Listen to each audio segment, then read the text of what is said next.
Dito na po tayo sandigan ng mga inaapi nating kababayan, ang OFW Alert. Nagpapasaklolo po sa atin ang OFW sa Riyadh na itatago natin sa alias na Mila. Gusto po ni Miss Mila na makauwi na rito sa Pilipinas. Ginahasa raw siya ng kanyang employer. Bukod pa dyan, hindi siya pinapakain at 2 buwan nang hindi pinapasahuran. Pakinggan po natin ang kanyang panawagan. Hindi ko na po kaya dito. Kinagahasa po ako ng amo kong lalaki.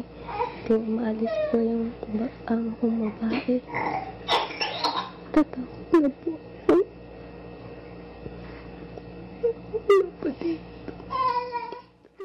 Matapos pong ilapit ng pamilya ni alias Liza ang kanyang sitwasyon, agad po namin tinawagan ang kanyang agency na GSC Global Recruitment Services. Ayon sa kanilang case officer na si Rowena Mediao, kasalukuyan silang nagpag-ugnayan sa kanilang counterpart agency. Ang good news, bago po tayo umere, nakatawag si alias Liza sa kanyang pamilya na siya'y ligtas na. Ayan, very good.